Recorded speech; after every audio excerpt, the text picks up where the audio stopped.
Hello. Here we are. I just did a false start. I was talking to you and you weren't there. But look, I was just saying that I'm doing a live, even though it's not the best thing at getting viewers across the board. But that's fine. I like doing it. I'm here because I want to look at Keep on the Borderlands from the new starter set. Because I'm going to do a DM. I am doing a DM guide. I've already started. Today I've been writing the wilderness section. And I've not properly looked through the keep. But what I was shocked to discover about the wilderness section is it is so underwritten. It has 4 areas in the wilderness and 4 encounters. Some of those encounters are no more than do a skill check. And that's it. And those are the ones that are fleshed out. So I, in my guide, fleshed them out, give them more. So hopefully that will be of use to people. But yeah, what I'm doing here today is just looking through casually. And even if nobody watches, I'm just broadcasting because, why not? I'd love to have a live following, as I probably said last time. Sorry if my voice or my nose starts to sneeze or I have any problems. I am suffering with allergies, but I like live streaming, and I thought, well, till I get a doctor to sort me out allergy-wise, to hell with it. So yes, Keep on the Borderland. I have not looked at the original module. I'm just going to peruse this section and find out if it's as underwritten as I say, the wilderness section was. I was staggered by that. I mean, I know it has no story throughout, but yeah, you'd expect it to be decent. Anyway, I guess we got to look at it. I didn't prep this as well as I should have done beforehand. Share screen. Heroes of the Borderlands. Okie dokie. Would help if you can see it. So I'm going to favour this view. Yeah, that will do. Right, you can see it now. So yeah, I have not looked through this section. This is me having a chill out on a Sunday. My throat's already bothering me, but hey, sexy gravel, it'll have to do. Right, getting started. So yeah, it seems like it plonks you outside of the keep. And the keep is very much west of the overall map. Caves are north, and the wilderness is all over the map, basically. And the keep seems to be the only real building that is... Well, there is actually small huts, but there's the main building. And all roads kind of lead to this. So, I've not looked at it. You ascend a winding road through a forested, mountainous country. Ahead, atop, a sheer-walled stone plateau looms a grate, and so it keep. Armed sentries peer down at you. Right, 2 armed guards stand at a front gate. Do we get a map outside of this one? So the main entrance would be between these spires. One is the outer gatehouse.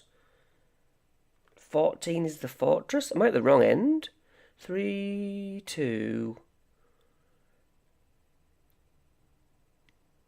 I am not instantly seeing one. Ah, there it is. So, it's okay. It's from the side. I now see it's a little drawbridge. Interesting. I think that's the only map we get. Is this? This possibly is what we see when we reach there. Okay, just so I've got an idea. They arrive just outside the keep. They must proceed to the outer gatehouse, which functions as a tutorial. Okay. You can skip this after you've been there once. That makes sense. After after the characters visit the gatehouse, have the players choose a location shown on the map. The key locations table summarises noteworthy places to visit. Each location provides approximately 30 minutes of 30 minutes of gameplay. Well, if the wilderness section I looked at is anything to go by, it won't. So, I guess rather than jump into a spot, we'll go through this. So yeah, they can visit any location in the keep, and it's all about the interaction. Each keep location employs one or more NPCs, representing the most important person at a location, so we can fill in more people around that area.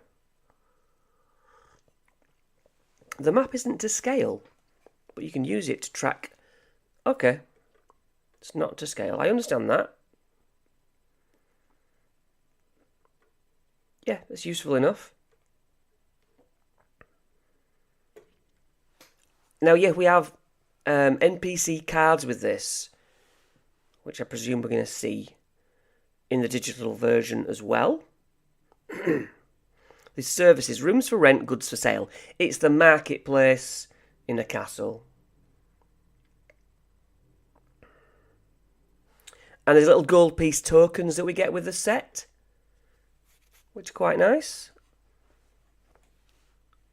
A quest. This section contains a quest unique to the location.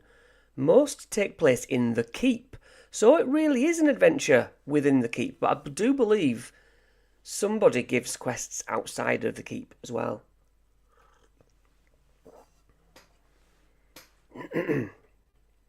It offers ample opportunities to socialise with its inhabitants. So this is the colours: silver, blue, white.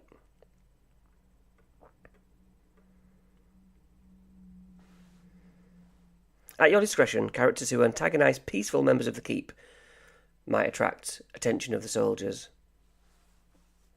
Oh, you get fined up to 50 gold pieces. Yeah, so that's like a video game as well, isn't it? Makes me think of Fable, Skyrim, whatever. Not many stat blocks in this section, I notice. Whereas the wilderness has quite a lot. So players can leave the keep whenever they choose.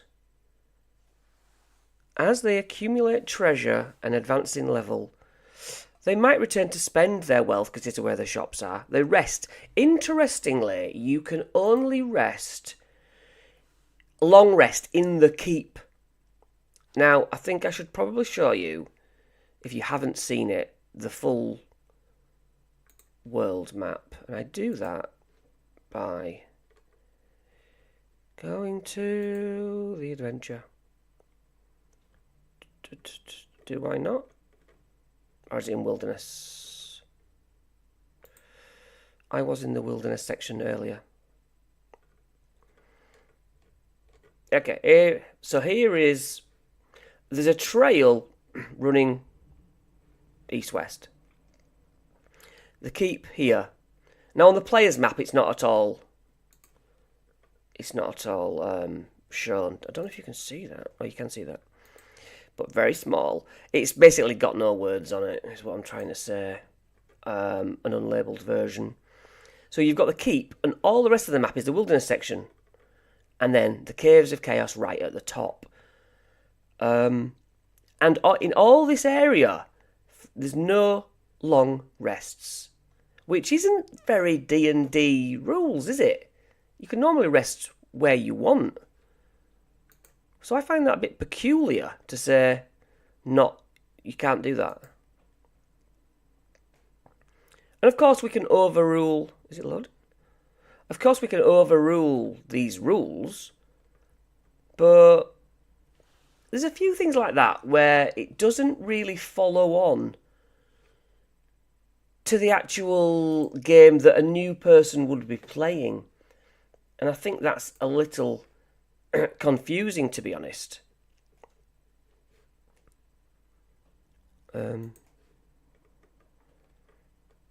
So yeah, resting. Long rests are here.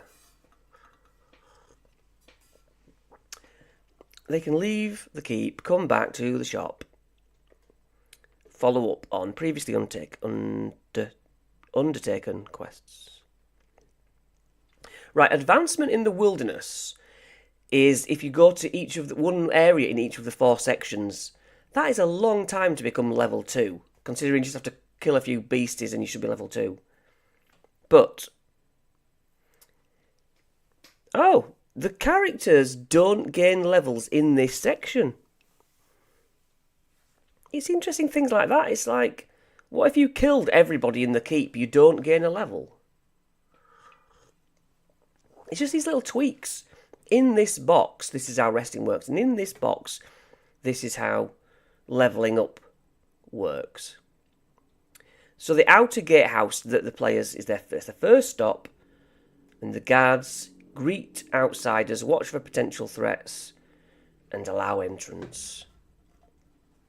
We get these little boxes for new people, which are useful. Not necessarily these ones, but certainly the examples of play that bounce up in the wilderness section.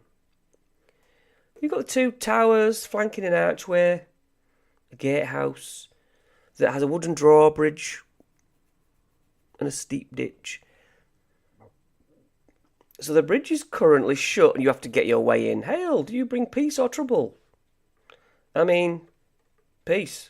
We're coming to kill you, but we're going to say peace. This is Bartho and Gala. So these are some of the cards that you get.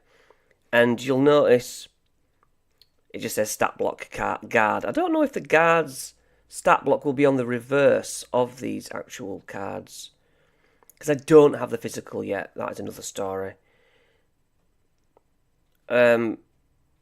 Bartho is easily distracted from his posts because he'd rather be doing anything else. He likes to catch a few winks, so we can have him asleep. And they have rumours. If you can't afford a bed at the inn, cornflour will let you sleep in the barn. The hair's real comfy. And that's true. Minotaurs aren't real, they're just a myth told to scare little children from wandering into caves. That's false, Bartho. And this one, Gala, looking very stern. She's memorised all the keep's laws. She clings to the laws, recites them aloud. Rumours. I've heard the captain of the guard, Andrella, plans to retire soon. False. The keep's coat of arms honours its cavalry. 30 riders strong. I hope to become one. Okay, she just, wants to better herself. This guy's a bit of a waste of space. So here's what I was talking about. An explanation to people who haven't played. Breaking down roles and tips. So I did wonder how much the drawbridge dip was. 10-foot wide ditch. And 10 foot deep. Iron portcullis, oak doors, arrow slits. Oh, a coat of arms, nice. Something to describe around the keep, and if guards of the castle are out in the wilds, people will know. That's useful.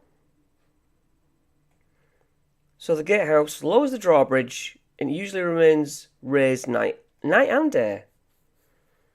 So it needs 2 NPCs to lower the towers to release the chains. The portcullis operates in a similar manner. So yeah, you got the drawbridge and the portcullis. We get handouts, which are nice in the box for the shop stuff and the pubs as well. Bartho and Gala can describe and give directions to any location in the keep, which means we have to know the ins and outs of that keep. Which is what this is about when you sit down and actually read it. They can also tailor recommendations to a traveller's needs. If a character wants to purchase weapons or armour, well, that's obvious, yeah. They know what's what. At least above board. Anything underhanded, they might not know. The drawbridge lowers, and these two introduce themselves and encourage the characters to lend their services to the keep. So this is kind of a, you earn your time in there. Are you going to do a job, carry some stuff around for the shops? Are you going to, I don't know, yeah. It's kind of not a free, it's not really a free visit, basically. Exploration is open-ended. Yeah. Just to tell players that there's no, initiative order to do things in the keep. It's free for all. So you read this box aloud. The keep has plenty of need for hearty adventurers like you. I never speak like these, but that's just me. If you want to make a name for yourself in this community and earn the Castellan's respect, you should visit locations within the keep and offer your aid. Residents usually pay for a job well done. So they can report to the fortress for more information from the Castellan.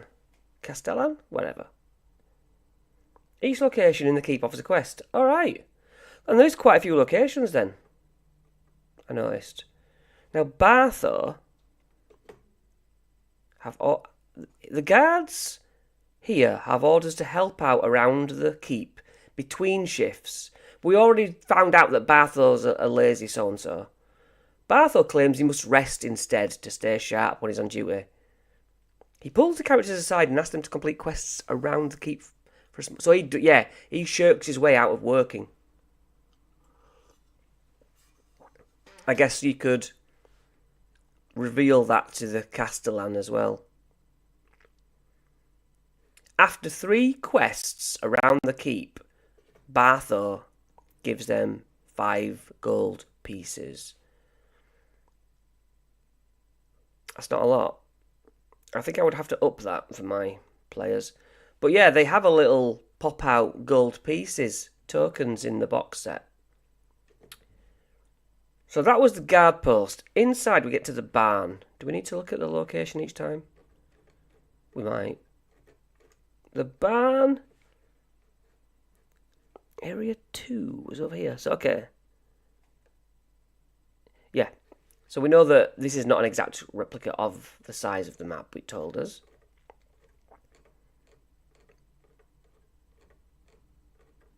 Maybe we don't do this every time. The barn shelters the keep's livestock. I bet that stinks. It also serves merchants and travellers who need a place to stable their mounts. Now this is cornflower. Bartho tells us that cornflower might allow us to sort of camp amongst the hay for free, rather than pay money at the inn, I guess. Yeah, animals make noises inside the stalls, which smells of leather and manure. A freckled halfling uses a pitchfork to unload hay. She wipes sweat from her brow.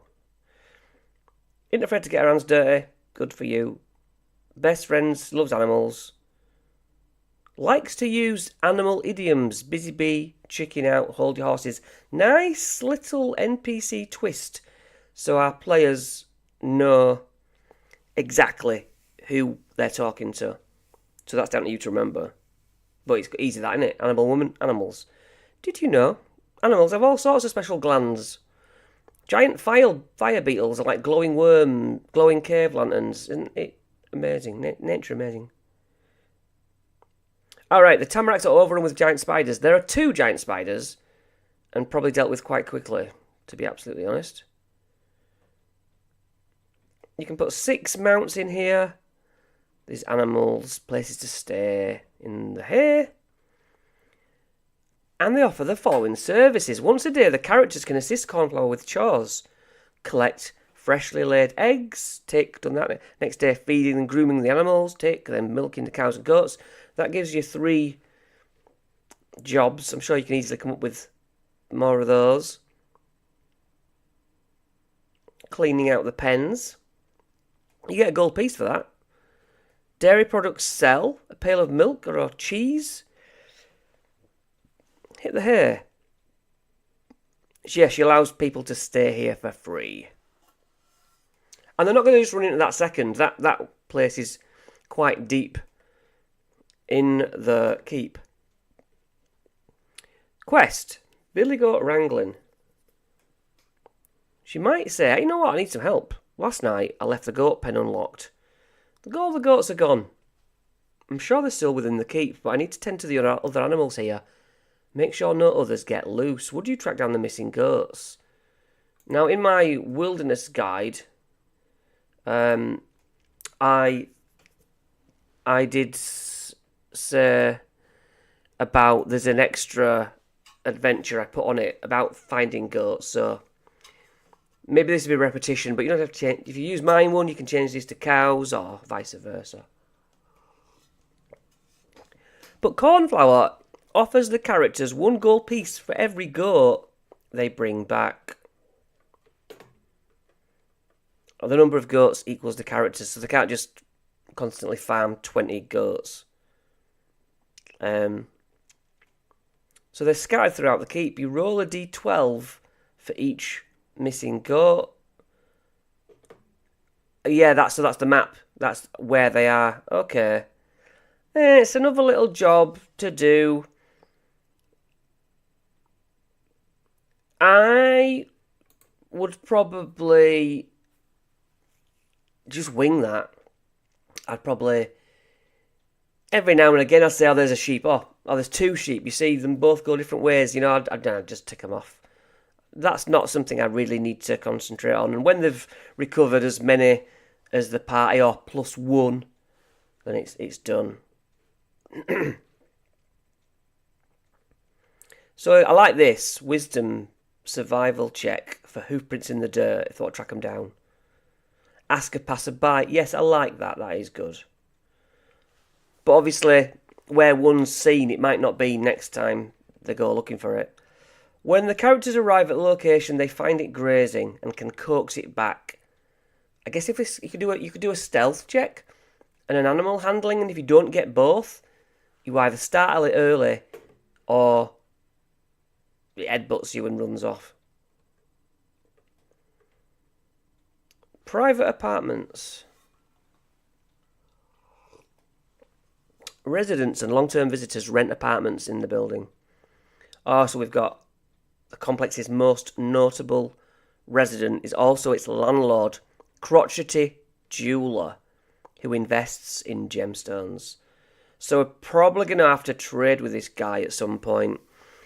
I know in the wilderness part there's certainly 1 gem that can be found. So if you want to cash it in, here it would be. Jeweller's sign hangs over the door. And he's looking through his little eyeglass, I imagine. Yeah.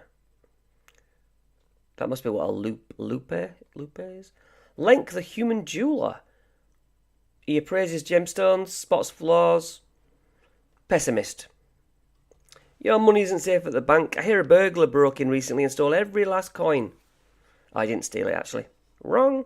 Some stones hide things. The next time you're in an ancient dungeon or old cave, inspect the walls closely. You might find a secret door. Well, that's for new players, isn't it?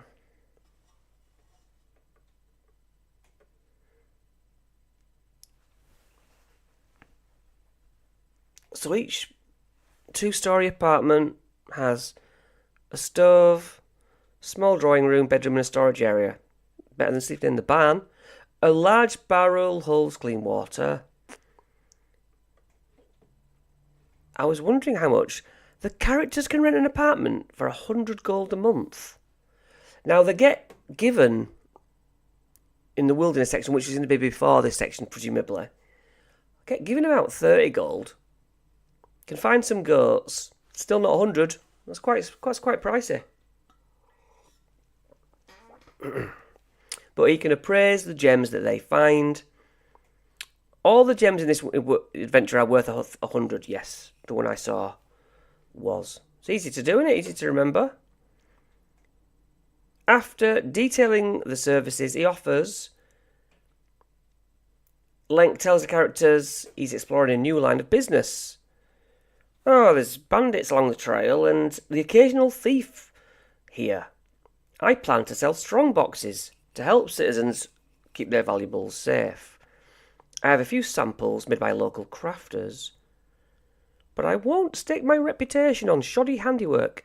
I need to determine which of the strong boxes are fit for sale.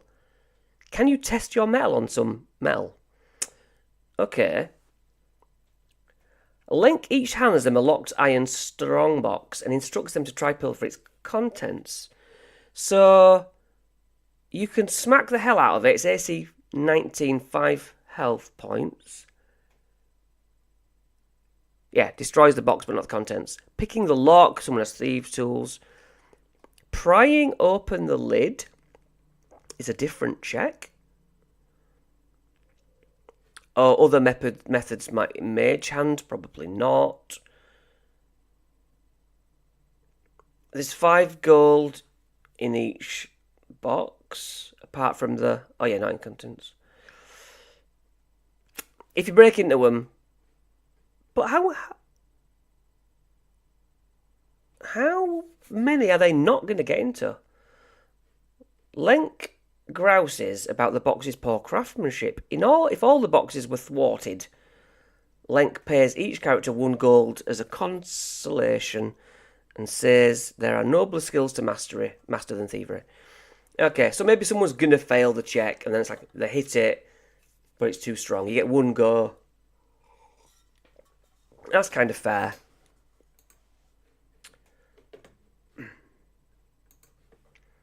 The smithy. The smell of hot smoke and the sound of clanging metal fills the smithy. Orange glow, obviously. A dark-haired dwarf pounds a molten ingot at an anvil. This is Callista, a dwarf. Hard-working. Lets the hammer do the talking. She's curt towards people she doesn't know. Never cracks a smile. Every now and then, she says, adventurers return from the caves of chaos with magic weapons. But most of the time, they don't come back at all. Well, that's a little bit of a hook. Get to the caves of chaos if you want magic items. Mind your equipment around oozes. Yeah, now a nice bit of lore for the newbies. So water barrels and bellows, forge equipment, yes. A few stout posts support the upper floor, hanging tools, horseshoes, etc. 2 private rooms. Ooh, 1 contains ingots. For 1 gold, she can brand anything. That's nice. But with the coat of arms or whatever they want, I guess. She makes armaments but doesn't sell them. She forges them exclusively for the Keep's armed forces. Okay. Maybe a little bribe. Maybe a little bribe there. I used to sell arms and armour to would-be heroes like you. I had heard reports of foolhardy adventurers falling victims to brigands and monsters. I shrugged those stories off for a time. Last winter, the Castellan's forces thwarted an assault on the keep. After the onslaught, I was sickened to learn that many of the attackers' weapons bore my maker's mark. By selling to outsiders, I had unwittingly armed our own enemies. I vowed never to do that again. Okay, that does make sense. She recently received a cartload of battered weapons. Ask the characters to melt them down, because you have to do things around the keep to earn your keep. The disarmament process takes an hour, and you have to do things in order. Athletics check, pile the weapons in. Sleight of hand check. Tip molten metal into an iron ingot without spillage. Don't you have to use the bellows as well to keep it hot or something? If at least 1 character succeeds on each check, the party completes it. If they accumulate 3 failures, she dismisses them with a sigh. I can do it. Give it here. Pays 5 gold. So the idea is that you do some jobs and eventually leave the keep, maybe go to the caves, You cannot long rest outside of the keep, so you're going to want to come back. As you can see, there's not a lot to each place. There's no overarching story. It's bits and bats, and a lot of bits and bats don't make a story on their own. It's really down to you and the players to weave some sort of a journey together. It's possible. Would a new DM be good at it? Probably not. But I think a new DM and new players would just be having fun playing D&D and learning the rules. So I think it's a win-win, really. The Provisioner's Shop. So dusty rays of sunlight stream into this general store through small windows near the ceiling. Barrels, bottles, boxes and other supplies crowd its shelves. An affable shopkeeper halfling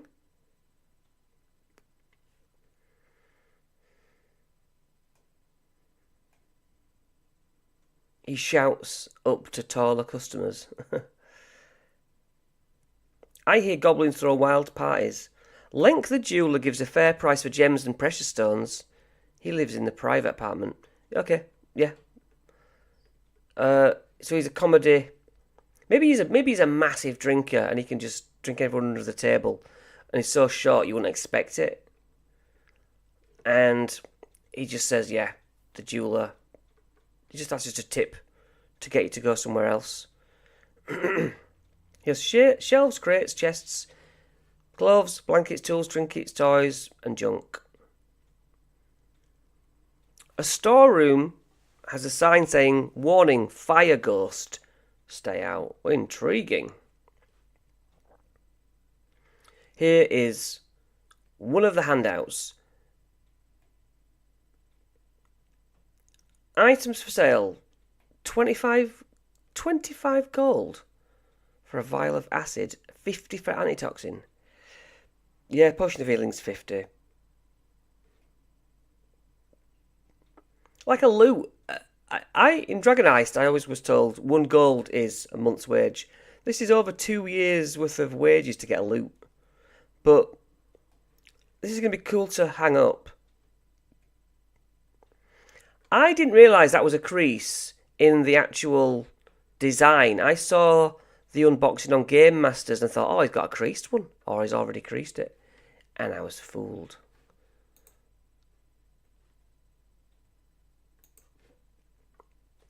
So, this fire ghost. I've been smelling smoke in the storeroom for the past few days. Yesterday I peeked inside and saw a cloaked figure smouldering like an ember. It was a fire ghost. I threw ale at it to put out the fire, but I haven't gone in since. Well, who is it? Where's it come from? The only thing haunting the shopkeeper is his own reckless disorganisation. Okay, the merchandise included a magnifying glass, the sunlit something. But he said he saw a cloaked figure. Was it a cloak hung up that's on fire then? Is that the idea? At noon each day, sunlight from the window shines on the cloak. Yes, that was easy done, wasn't it? Look at the evidence, and he'll give... If they explain the situation, he's relieved to hear his shop isn't haunted. Thanks each player with 10 gold each. That's very generous. The Trader's Shop. Only bold traders bring goods to the Borderlands. Awnings extend over weapon racks and armour stands at the Trader's Shop. A tall, human woman polishes a suit of armour with an oily rag. Wait. With an oily rag, and the name is Oliera. Oliera? Oliera. Olera. Ole. I don't know. How do you say that? Anyway, come up with a name that you can say. That's my top tip. It's a family business she runs with her 2 teenage sons, Derlo and Ulmar. who dream of being brave knights. Why is she so jacked? She's not a Goliath or anything. She sells bric-a-brac. Can't stand dusty things, and every item is spotless. She treats her customers like she does her children. A false rumour. A hermit, Xanthe is who's out in the wilds, I did the video about it, not out yet, was cast out of the keep for practising evil magic. False, entirely false. I hear she was in a cult. She was not. The keep's two outer gate guards, Bartho and Gala, are both so green. I mean, that means newbie. I'm not sure which of them I trust less. That's a bit harsh. Indoor display. Salt, spices, clothes and furniture.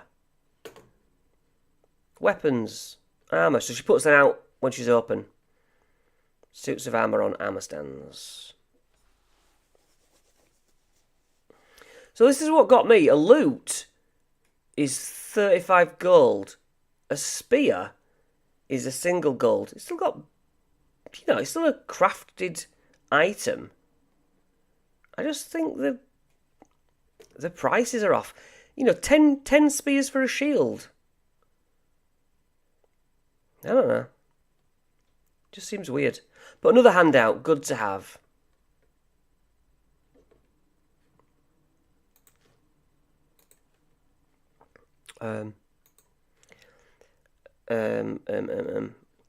Yeah.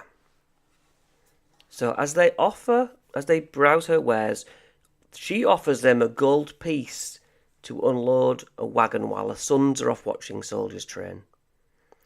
The delivery is late. Now, out in the wilds, there is a looted wagon. So this is tying in all quite well. So she tells the characters to meet the wagon along the trail. Now, this might be a different one, might it? Oh, yeah, it is a different one. Unknown to her, as the shipment contains a dangerous stowaway. During transit, a nasty ooze slithered onto the wagon and gobbled up its driver. Oozes usually lurk in dark places, but they go wherever they can sate their voracious appetites. Yeah, I like that. So next time they are out, they might see a wagon and, even if they don't interact with it, know what it is. If the characters agree, the guards at the outer gate nod at them as they exit the keep, head down the trail.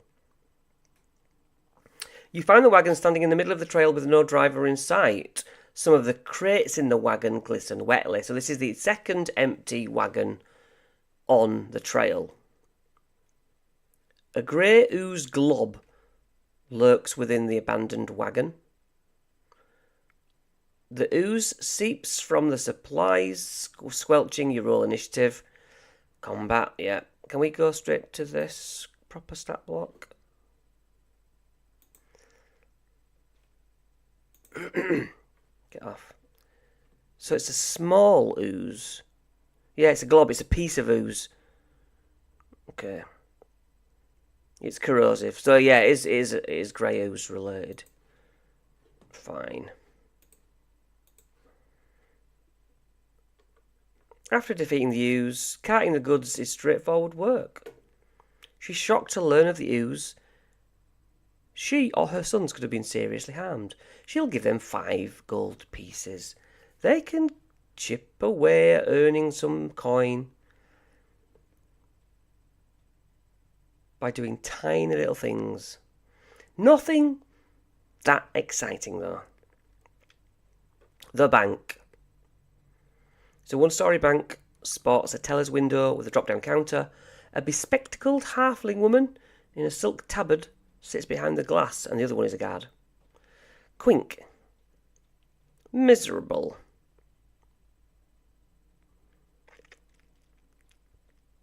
Conversations with Quink last twice as long as they should. Good supplies are a sound investment. Ruckus at the provisioner's shop can outfit you with quality gear. I've heard dragons are a bit like bankers. We obsess over every coin. If you ever encounter a dragon, don't touch its hoard. Yes, we know that. Yvette, the human bank guard. thinks that the world owes her. Always looking for ways to get rich quick, so maybe she would help us rob the bank. There's an alms box at the temple that usually contains a few gold pieces. I hear Fazia doesn't even lock it. Wow, you little backstabber. If you find yourself face to face with an owlbear, just play dead. It will quickly get bored and move on. It's possible, but it says false. Sorry, my throat is so croaky. Bank features. Sturdy hinges connect a wooden drop-down counter. Yeah, fine. At night, folds up the counter, closes the curtain, and secures both with an iron grate. Nice. A locked, reinforced door connects the office to the private quarters and a vault. Inside that vault are several strong boxes. Containing 250 gold pieces worth of deposited wealth. There's a heist potential here. I'm not against it. Take out a loan. You can borrow up to 10 gold. Why put a limit on it? Oh yeah, because they'll just take up thousands. A character can borrow up to 10 gold. You can up that, come on. You can persuasion them to get 50 gold if you try to buy a piece of equipment or something. A health potion, come on. With an interest rate of 1 gold pieces per day, there's no minimum payment due, but if the loan is left unpaid for long... Alright, word spreads about them not having any money. If this happens to one person, I'd have all of the party get, side-eyed. So you can deposit gold and withdraw it during business hours. What is the bank job? Quink asks the characters if they're looking for work. She leans in, hushed. Yvette here is a lousy guard. There was a break-in on her watch and the burglar got away. I fear the culprit might attempt another break-in and I'd like you to prevent the heist quietly. I can pay you a lump sum of 20 gold pieces for your services. What do you say? I'd love you to stake out the bank tonight. If you see a burglar trying to enter, intervene and convince the criminal to leave at once. Remember, I'm paying for discretion. If you try to give the thief a trouncing, it will no doubt cause a scene. I want this matter resolved without violence. Yeah, I like it. That's pretty cool.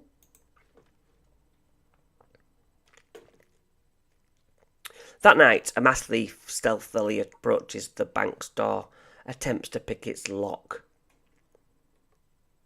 The characters tell the thief a lie, saying the guards are coming. The character convinces the thief to pursue a different line of work. The characters threaten the thief, who abandons the heist. Yeah, Quink pays 20 gold for stopping the heist as promised. Quink is flabbergasted at the thief's identity. It's Yvette! It's Yvette! She is the robber! Wow, didn't see that coming. To be fair, I didn't. She adds 10 gold pieces for this information, and Yvette gets arrested. And well, presumably she'll need a guard to guard the bank, so you can get any other character, NPC, big orc or something, to do it. Wow. 4 more places. The Traveller's Inn. I think there's 2 taverns in this keep. As I say, I don't know the original adventure. If you do, tell me what it's like, because I haven't played it. Is this the same? Is it completely different? Is it only the same by name? The smell of soap and lavender. Now, I should say that we meet Haldrick out in the wilderness. Haldrick is the one that's got a hiding spot where he shoots elk and stuff, and he tells the players, don't tell anyone about my best hunting spot, and if you do, things are not great for them in this pub. He's not their friend. But the smell of soap and lavender fills this warm inn. The front door opens to a lobby staffed by a stout dwarf behind a lacquered wooden counter with a shiny call bell. Greetings, are you looking for a bed for the night? He's a fast friend to anyone who visits the inn. He likes clean sheets and doors locked. The food at the tavern is the best in the Borderlands. Doubtful. My inn is the only place visitors to the keep can stay overnight. Not true. Why would he say that? Well, there's evidently two obvious places and the barn. I don't like the fact that he'd say that. He might say it's the best, and I don't know if it is or not. They're all going to say it's the best, aren't they? The common sleeping area is a large open room with stiff cots and a crackling hearth. And you can put out your own sleeping bags if you want. Customers with gold to spare can sleep in one of the inn's 6 private rooms. Each room has 4 beds. They are bug-free. He can rent and sell various bedding items, sleeping mats, pillows and all that. They might want to do that if they're out sleeping outside to make it comfortable. Rent a bed. The 1 gold a night. Roll 1d4. Oh yeah, for each character who rents a cot, and 1 character finds a dead bug on their pillow. He will not be happy. A private room costs 5 gold per night. Oh yeah, right. And they find a gold piece under their mattress. Okay. He has a quest. 3 guests sleeping in the common room this evening requested to be woken before sunrise, but I have a morning errand to attend to, so I won't be able to fulfill my promise to them. I'd like you to wake my early risers for me without stirring any of the other guests. I can offer you a free night stay. There's even one with a window. How does that sound? Wake the early risers. 12 people are asleep in the common room, and the early risers are scattered about the room, dozing among other guests that don't wish to be disturbed. To find and wake an early riser, it's a stealth check. On a fail, the character wakes the riser, but bumps a grumpy sleeper in the process. The character must make this check 3 times, 1 for each early riser. For waking the early risers, Haldrick rewards the party 5 gold pieces, recommending they use it to rent a private room. He always asks for the money back. I noticed at the wilderness when he gives them 5 gold to keep his hunting spot a secret, but does say, come and spend that back in my tavern. So he gives to receive it back, if you know what I mean. Oh, my tassel in my drink.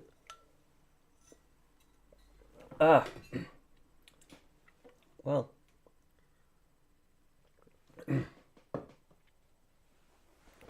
I didn't know I was so croaky before I started this.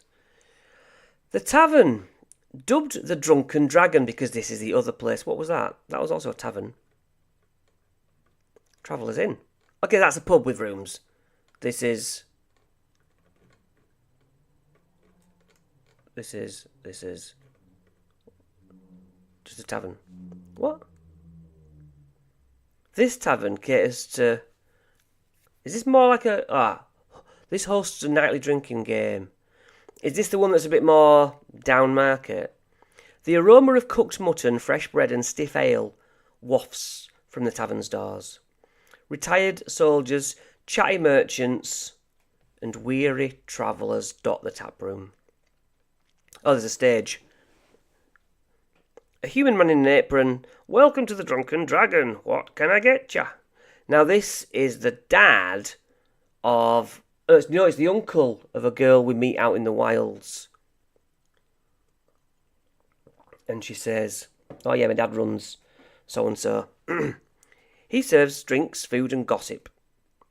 Unbrusque listens to his patrons' conversations. He's an earworm. He's not an earworm. He's an earwigger. Never forgets a face or a name. A traveller named Malin walks the trails outside the keep. If you meet her, say hello for me. She's my niece. My legs. Whenever I order a cake, it gets seized by goblins, roadside bandits, you name it. I guess everybody likes dessert. Sure. What are the features? A sticky bar counter. Yeah, so this isn't as clean as our last pub. 10 round tables, 40 chairs in varying states of disrepair. Come on, that can still be a nice place to drink. We've all had locals that are a bit rough, but we like.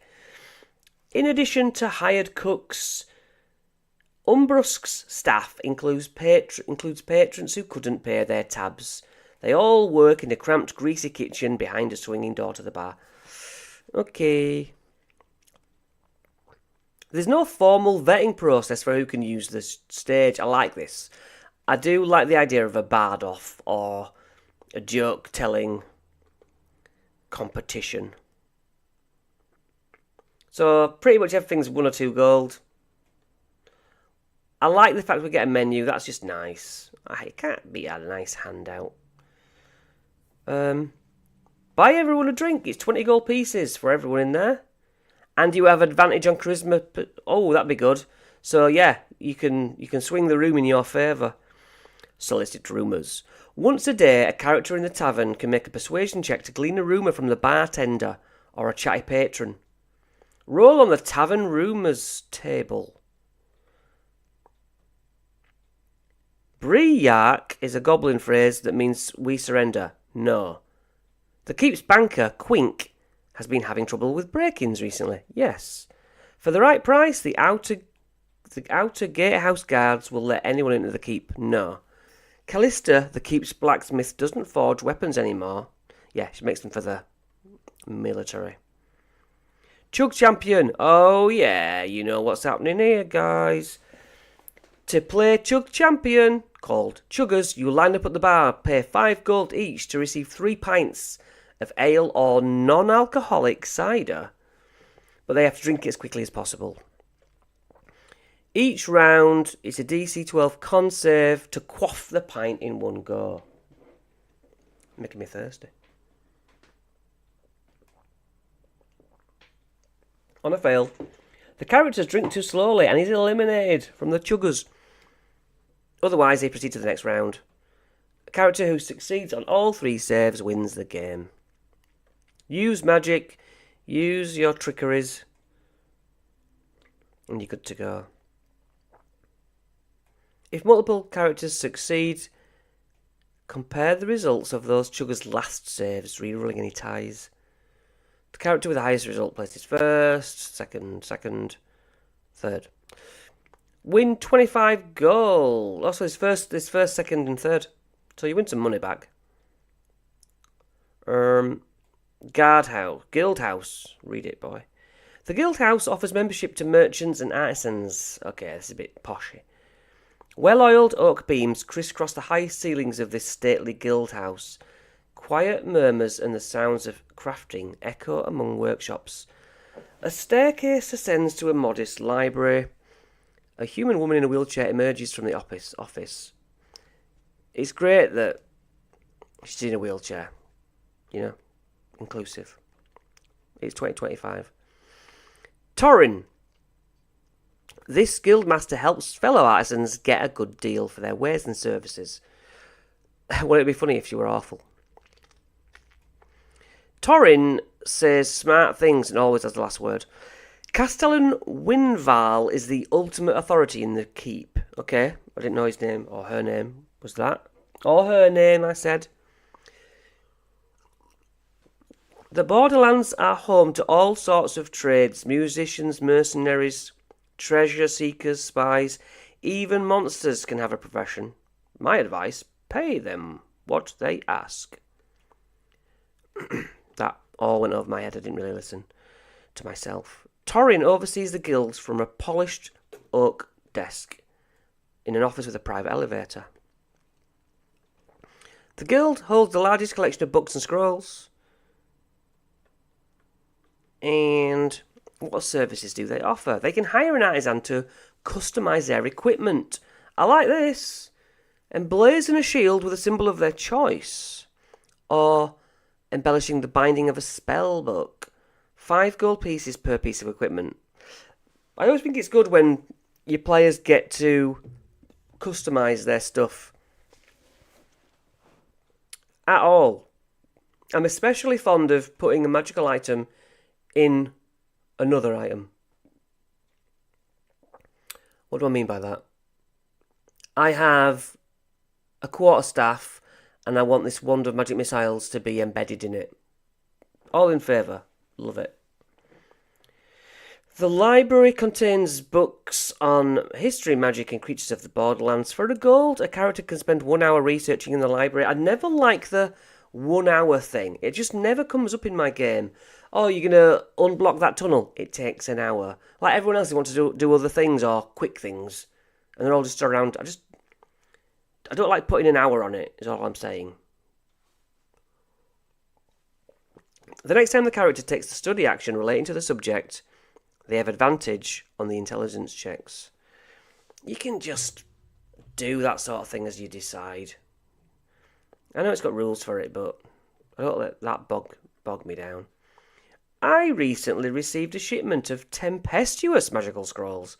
I need them stored in special scroll cases. If you do this for me, I'll pay you 20 gold pieces. But be warned, the scrolls have a will of their own. So you go down to a storeroom containing a pile of empty scroll cases and a warded chest that holds the scrolls. This is giving me Harry Potter vibes. Oh, so that's a scroll that's taken the form of a dagger. I like that. Roll initiative. Paper cuts. Each character has a DC 10 dex save or takes 4 slashing damage to 1d4. You can be knocked unconscious but stable. Nobody died from a paper cut. Sleight of hand, bang it in the scroll thing. Arcana allows it to be scooped up peacefully. Intimidation, bully the scroll into a case. Weird. If they do all the scrolls, she pays them 20 golds, promised. If the scroll knocks out the characters, Torin finishes the task before tending to the party. They wake up in her office with 1 health point. She says, sorry I had to put you in so much danger. Here's 10 gold for your troubles. Temple. The temple meets the spiritual needs of the keep. The curate, a human man named Fazar, guides the temple's daily activities, which include, is your holy man. Yeah, priest. The interior of this tall building has a lofty, majestic air. Rows of benches face an altar at the end of a spacious worship hall. And there's a beautiful stained glass window. Now, until recently, the temple's head priest was a human woman named Ivlis. Ivlis is now the leader of the Cult of Chaos, who resides in the Cave of Chaos and can be met out in the wilds. This spiritual leader can heal.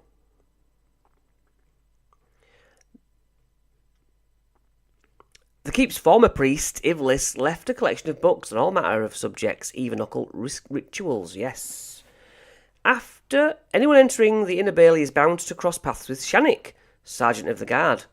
I think he's a little too hard on new recruits. We haven't met him yet. So, it says it here. Ivlis is a leader of the thing what I told you. Yeah, I've already told him. The arms box, we heard about this box. It's meant to be left unlocked now and again. You leave donations.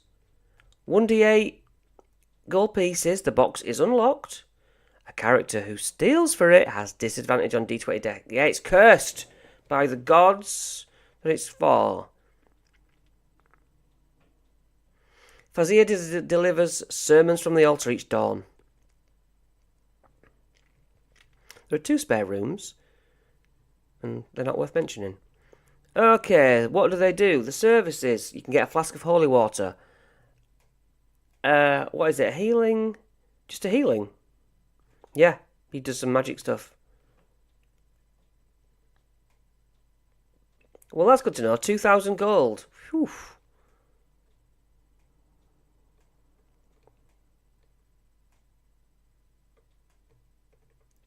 Yeah, you got to cart the body all the way over to Fazir. A married couple ask Fazir to give them a blessing for safe travel. He needs 2 assistants to perform the ceremony. It's a religion check. On a successful check, the couple depart the temple with cheer.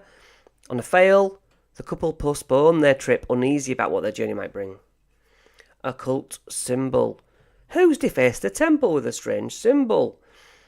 Now, this is it, what I said, that if there's cultists of chaos, we can have someone be in the cult, but nobody knows. A secret cultist. And that could be anybody. Could be Fazir. A blood red bell, because they have a bell in the caves of chaos that summons dead stuff. It's in the side of the temple in runny paint.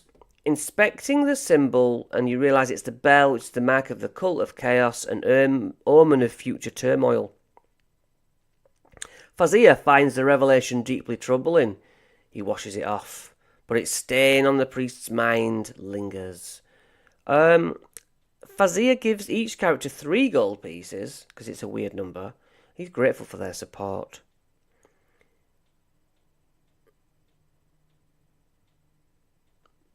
Right, finally Area 12. This gatehouse houses on-duty soldiers. Yeah, so this is where you kind of get led to say you're here and meet Andrella, who is the captain. Captain is strong, stern and just.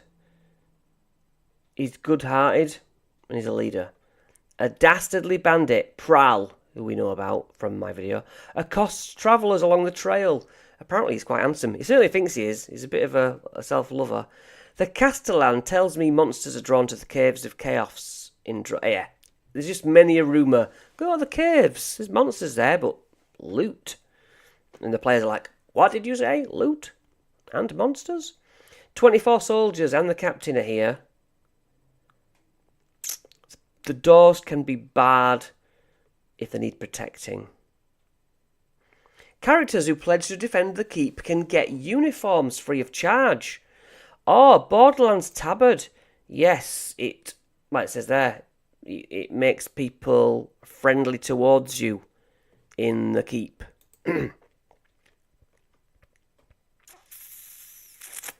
Andrella has unusual request. She? Okay, she. I just read that. I want to observe how my soldiers would fare in an invasion scenario. You might be able to simulate such a threat.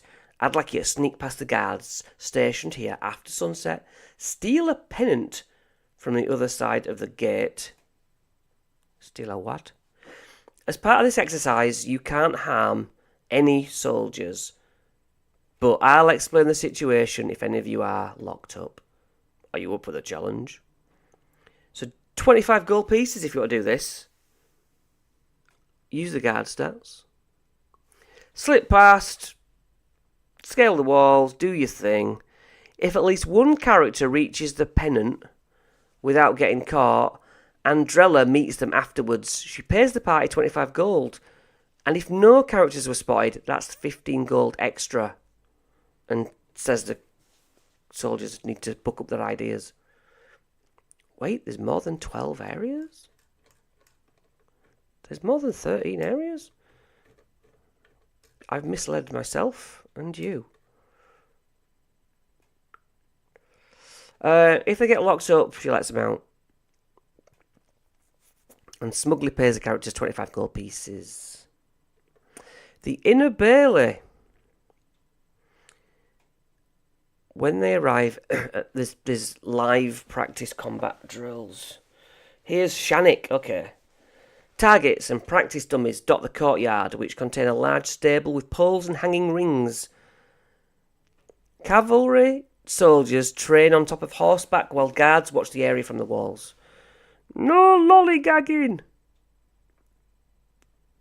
He's a curmudgeon.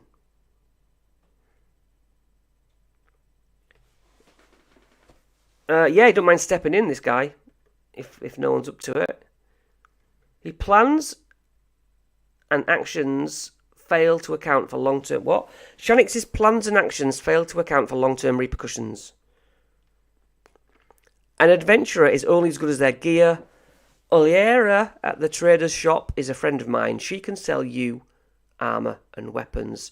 A real soldier can sleep off any injury. After a battle, I usually rent a bed at the inn. I always sleep better there. Okay. So, the Bailey contains a stable with 30 horses. Jesus. So, can we rent a horse? 4 towers rise, 1 in each corner. 8 guards. 1 dozen guards. Food supplies. 8 soldiers, 2 atop each tower. Watch the guard things, Rocky. So it's well fortified. Weapon upgrade. The keep ordered 2 mini crossbows. Not again. Which untrained recruits can't wield effectively. Shannik wants to trade the weapons for simpler ones. In exchange for 25 gold and a short bow, he can provide a character with a hand crossbow. That's alright. Something to talk about, isn't it? Shannik hires the characters to do a couple of chores. The characters can refuse his requests, but Shannik asks with increasing insistence each time they visit the Bailey. They can refuse his request. Did I say that? He wants to train 2 green recruits. That means new, by the way. He has them ride around the Bailey for 10 minutes, spearing the hanging rings with lances. That's what it's for. During the exercise, Shannik asks the characters to disrupt the training by distracting the horses or the rider. Yeah. Okay. So you're basically just testing out your soldiers to see if they're good by disrupting things. He wants to install a catapult on top of the Great Tower.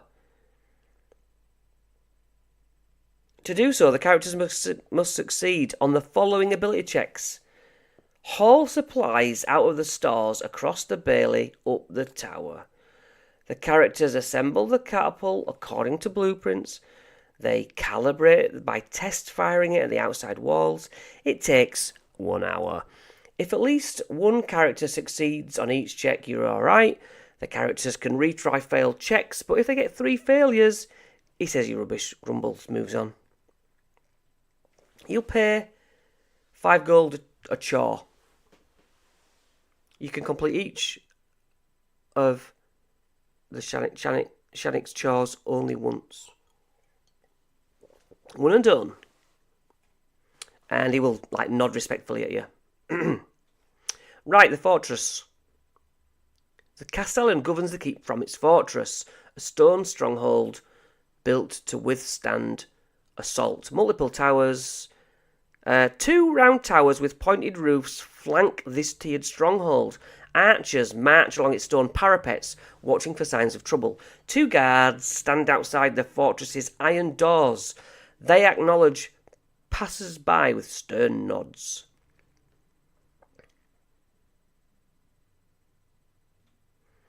So, armoury. Lances and stuff. Stored here. Off limits. Sparsely furnished quarters. 36 soldiers. A spacious hall hosts ceremonies, yeah, great hall. Private chambers, yep. Towers, yep. Undercroft, what's down there? Vast provision store, a cistern and a dungeon with 4 stout cells for detainees and prisoners. If a vet was arrested at the bank, she's in a cell.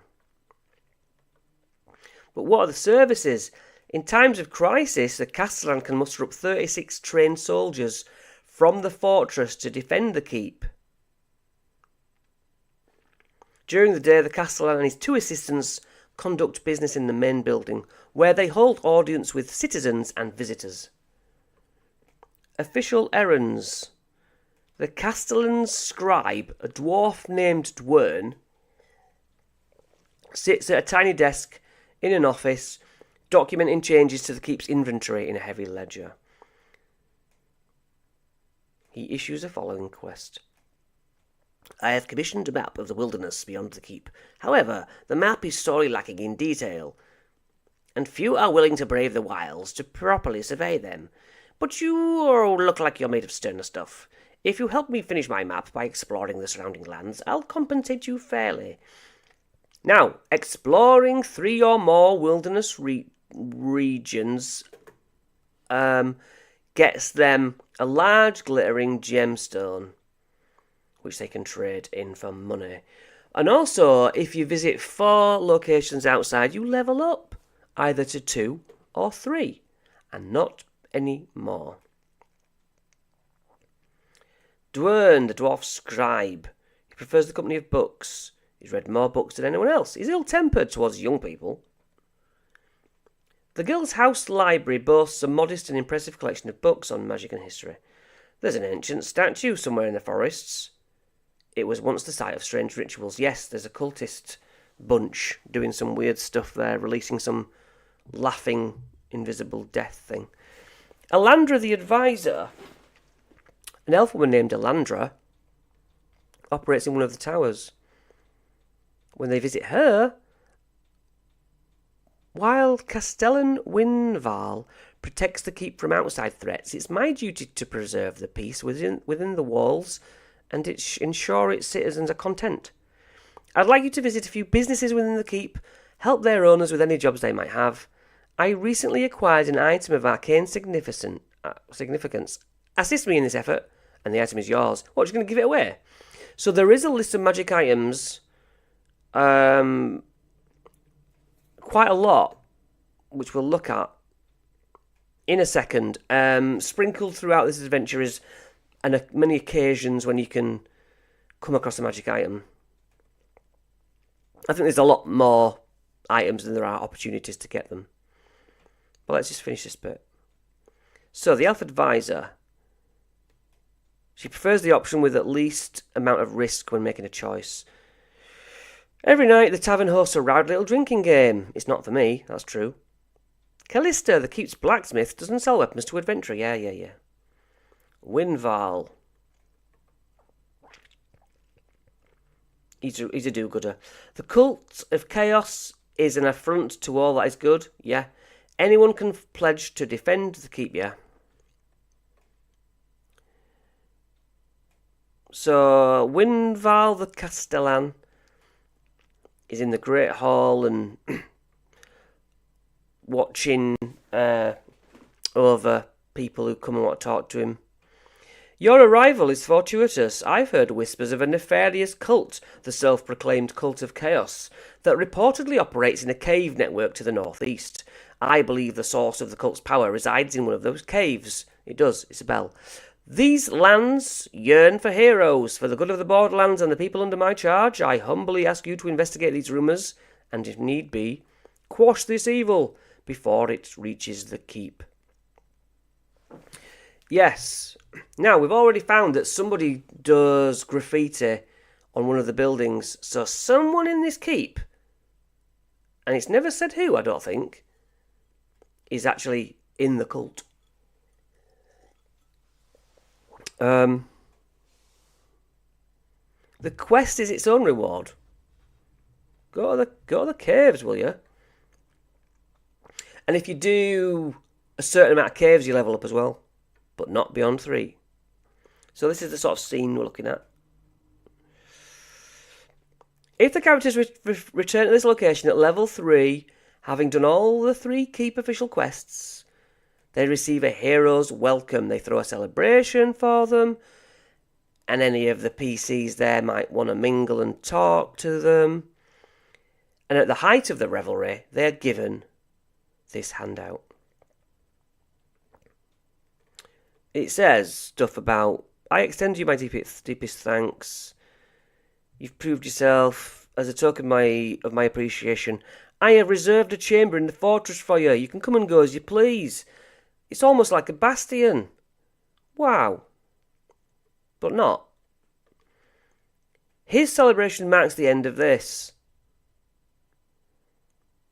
But characters can continue in the Caves of Chaos and the Wilderness. So yeah, hopefully they're going to have enough reasons to go to all 3 areas. By 3 areas, I mean the Wilderness, the Caves. Why didn't it load then? I think it is loading. Give it a second. But yeah, you're backwards and you're forwards. You've got to keep the Wilderness and the Caves. The Caves map is like this. They say level 1, level 2, level 3.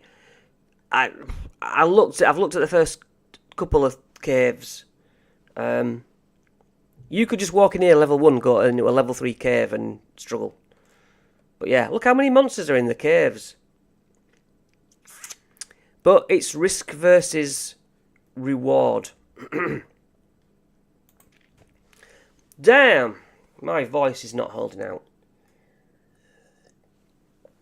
So yeah, that was me basically looking through to get some idea of how to format my DM guide, and it seems that there's just a lot of mini quests in here, but nothing juicy. And even in the Wilderness, there's nothing juicy. So I'm hoping there's something juicy in the Caves of Chaos. Otherwise, it's a very peculiar ... all leading nowhere. If the climax of this is at the keep and this gets, oh yeah, you've won a room. We're missing a dragon, aren't we? And I know there is at least one dragon wormling out there in the adventure. But I think we're going to have to do some work, particularly in my guides, to make it better. There's a lot of content, but it's a lot of pebbles, and a lot of pebbles don't make a beach. That's the analogy I'm going with. Thank you for watching live. My voice is terrible for this, but I'm trying to develop some kind of a live streaming role to my channel. But with my allergies, it's not looking like I'm going to be able to manage. I am trying to see a doctor, but getting into the doctors is terrible. Even when I'm recording, I just sneeze, my nose runs. It's something here that I just need to tackle. Yeah. Thank you very much. I won't waste any more of your time. I hope this helps one time, my DM guide or whatever. Thanks for watching. I'll stop talking and I'll see you later.